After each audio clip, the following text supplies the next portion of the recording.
It's interesting in the focus groups when women talked about gyms and talked about exercise, and some women said that they just don't exercise, or they certainly don't go to gyms, and there was a notion that perhaps gyms are associated with being sweaty and exhausted, and it was almost a negative, wasn't it? Yeah.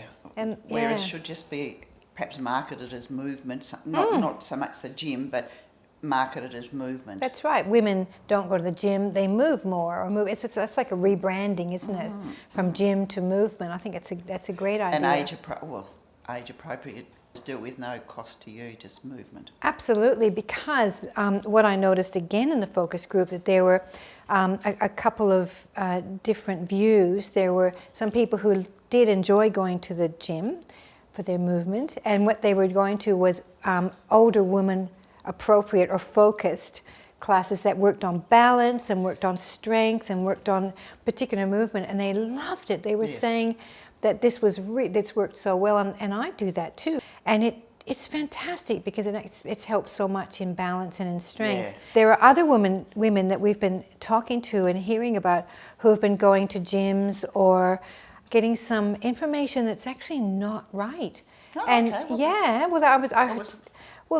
Hearing that, for instance, for osteoporosis, lifting weights that are way too heavy, and so if someone that was interesting. That and so if someone is prone to prolapse or to weaker pelvic floor issues, then of course, if you're lifting very heavy weights, what does that mean? No, what does that then mean to your pelvic floor and prolapse? And there was someone was in strife, and I'm thinking, hang on, are there people out there who are giving information that's not quite right, and how do we, as older women, take control of that? How do we recognise? Well, hopefully that's where, as with WIN, that they will be able to encapsulate all that and give the information out to women that safe exercising, safe movement.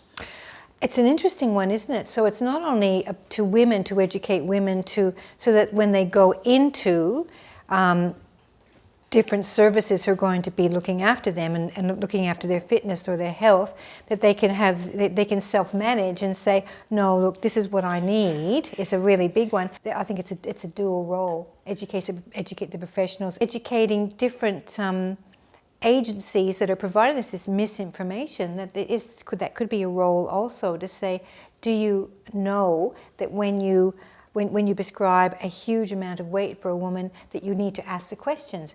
Is there an issue with prolapse? Is there an issue with other things in the woman's body? And I think by educating the women, then it gives them the confidence to say, no, look, that doesn't feel right to me. I don't choose to do that for whatever reason. Yes. And I think that's so vitally important that they get the information of what is reasonable for them to do from movement, because often, you get, if the doctor says jump, you say how high. Oh no, not anymore. No, but I think that's maybe for us, but there's lots of women who feel that if they're told something, they have to do it. You just don't question it. You never question the doctor. Hopefully that's changing. Or any health professional. Yes, yeah. Not just the not just a doctor, but physios. Anybody who has that role of professional.